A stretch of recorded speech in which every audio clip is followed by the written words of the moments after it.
Just out here working on my eBay and Macari inventory, and just got to thinking about a couple of things. You think better whenever you work, or most of us do. I know I do. I think better whenever I'm moving.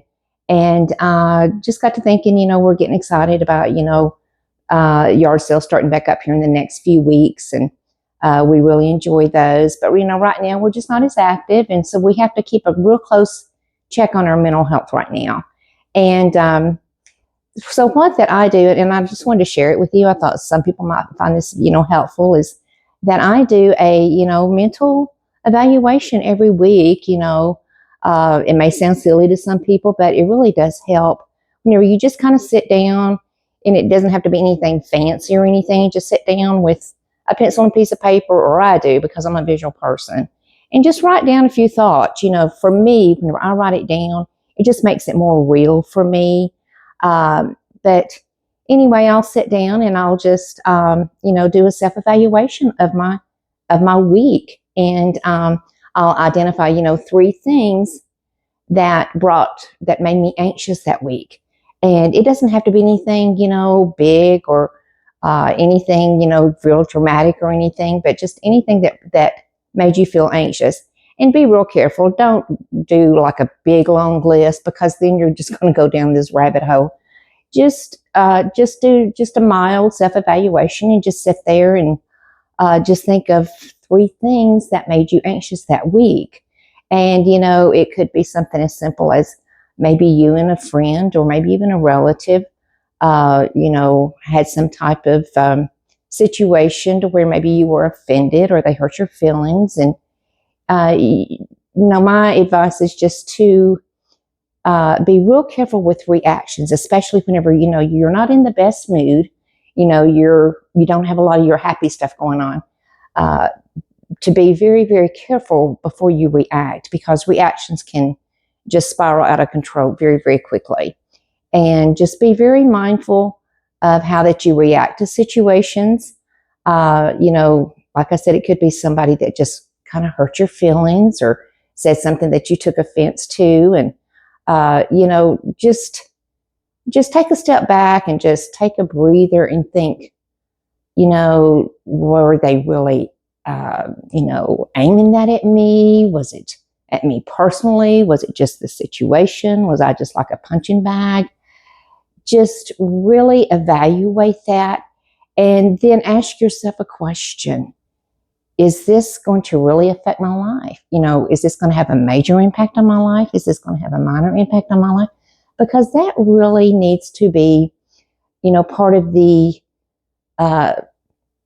way that you react. If it's going to be a major impact on your life, it would be something serious, then it needs to be addressed. If it's going to be something that is not going to have a major impact on your life, and going to be something that could just cause a lot of drama if you address it, it's probably best just to let it go.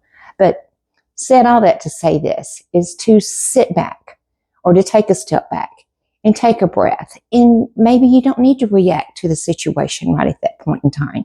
Maybe you need to think about it a few minutes. Maybe you need to think about it a whole day. I have thought about things a whole day before. And, I've just told myself, you know what, I just really don't know how to take this situation right now, but I'm just going to give it 24 hours and see how I feel about it in 24 hours. And, a lot of times I'm just like, it wasn't that big a deal. So we got to be very, very careful about how quickly that we react to things, because that can bring a lot of anxiety to us. And so again, just sit down and just do a self-evaluation. What part do you need to take ownership in that?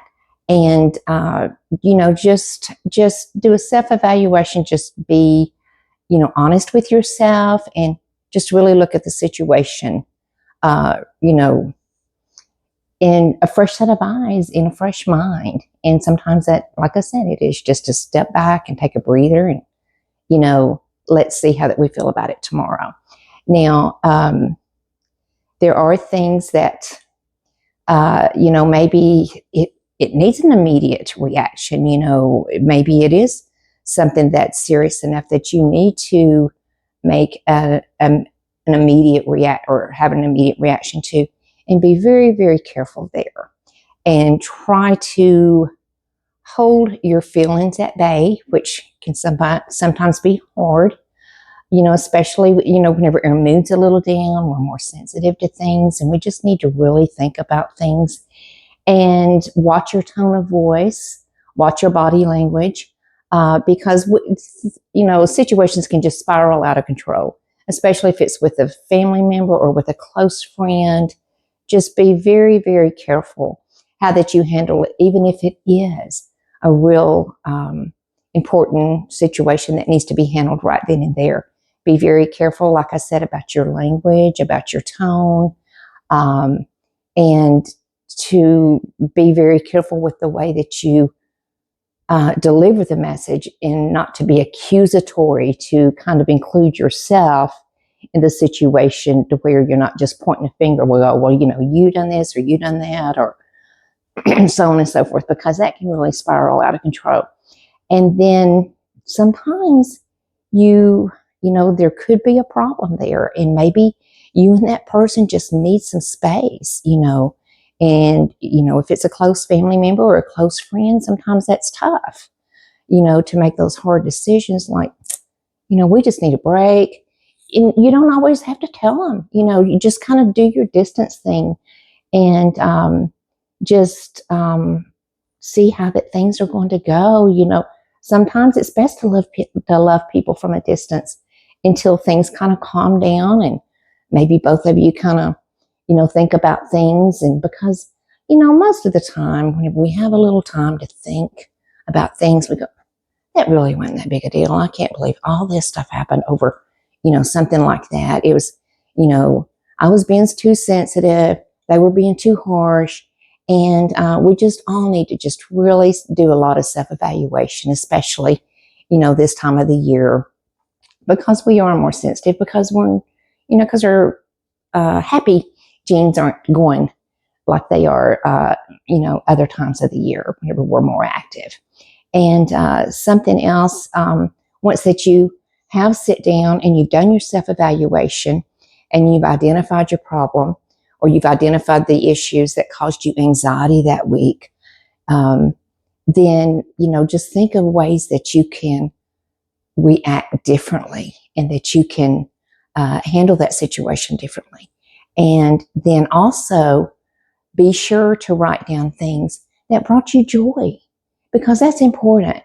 And, it doesn't have to be anything extravagant. It could be something as simple as running into a friend out in town and going and having a cup of coffee, or it could be something as, like a grandchild comes over and sits in your lap and gives you a big hug and a kiss.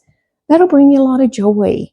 And just think about those things and focus on those things, and end your self-evaluation on a positive note like that, because that's really important. And then you look down and you go, okay, I have identified, 3 things that caused me to be anxious this week. I've identified how that I will handle that differently from here on out, or I'm going to try my very best to handle it differently. And then the third part of your evaluation is to end it on a positive note.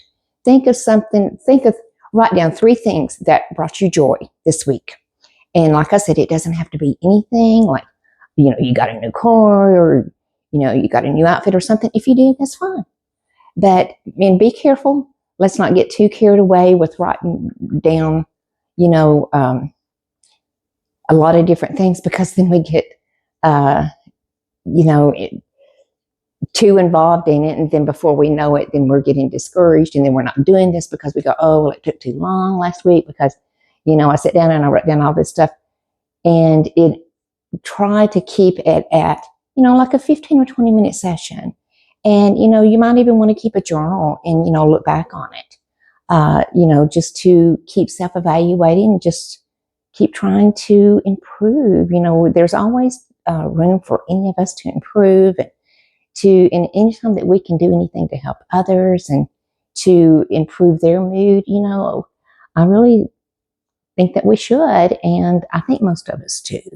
But that is the 3 things that I find helps me to keep myself in a fairly stable mental health check is to do those self-evaluations every week and to identify things that brought me anxiety that week and to identify how that I handled that anxiety. And then 3 things that brought me joy that week. It's all very important. I'm so glad that you stopped to watch this video today. And I hope that you will hit that like and subscribe button. We're trying to build our channel. And I will see you in the next video. God bless.